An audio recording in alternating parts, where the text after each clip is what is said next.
ഞങ്ങൾ അപ്ലോഡ് ചെയ്യുന്ന വീഡിയോസ് നിങ്ങളിലെത്താൻ ഈ ചാനൽ ഇന്ന് തന്നെ സബ്സ്ക്രൈബ് ചെയ്യണം. അതോടൊപ്പം ബെല്ലൈക്കൺ പ്രസ് ചെയ്യാൻ മറക്കരുത്.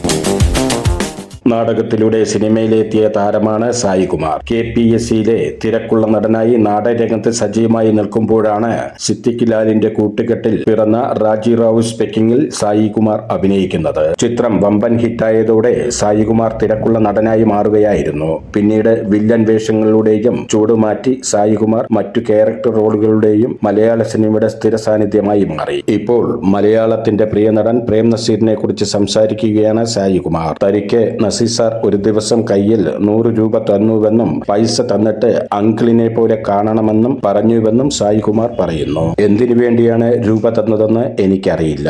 അതിനുശേഷം എല്ലാ മാസവും സ്ഥിരമായി അദ്ദേഹം 100 രൂപ മണി ഓർഡർ അയക്കുമായിരുന്നുവെന്നും അദ്ദേഹം കൂട്ടിച്ചേർത്തു. സായികുമാറിന്റെ വാക്കുകൾ ഇങ്ങനെയാണ്: ഒരു വിഷുദിനത്തിലോ 1-ാം തീയതിയോ ആണെന്ന് തോന്നുന്നു, നസീർ സാർ എന്റെ അടുത്ത് വന്ന് ഒരു 100 രൂപ തന്നു. പഴയ വലിയ 100 രൂപയാണ് തന്നത്. അത് എന്റെ കയ്യിലുണ്ടായിരുന്നു, പിന്നീട് നഷ്ടപ്പെട്ടു പോയി.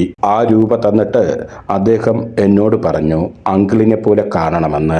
അതിനുശേഷം എല്ലാ മാസവും 1-ാം തീയതി 100 രൂപ വച്ച് എനിക്ക് തരുമായിരുന്നു. പോസ്റ്റ് ഓഫീസിൽ പോകുമ്പോൾ 100 രൂപ അവിടെയുണ്ടാകും, മണി ഓർഡറായി. പക്ഷേ ഇത്രയും കൃത്യമായിട്ട് എല്ലാ മാസവും 100 രൂപ വച്ചയക്കാൻ അദ്ദേഹത്തിന് എവിടെയാണ് സമയം എന്ന് ഞാൻ പലപ്പോഴും ചിന്തിച്ചിട്ടുണ്ട്. എനിക്ക് 100 രൂപ കിട്ടുന്ന കാര്യം അച്ഛന് അറിയില്ല. അച്ഛൻ അറിഞ്ഞാൽ ആ രൂപ അങ്ങോട്ട് പോകില്ലേ? അതുകൊണ്ട് ഞാനൊട്ടും പറഞ്ഞതുമില്ല. അന്നൊക്കെ 100 രൂപ കയ്യിലുണ്ടെന്ന് പറഞ്ഞാൽ രാജാവാണ്. 25 രൂപയ്ക്ക് ഷൂ ഒക്കെ കിട്ടുന്ന സമയമാണ്. അച്ഛനോടും അമ്മയോടുമൊന്നും പൈസ കിട്ടുന്ന കാര്യം പറഞ്ഞിട്ടില്ല.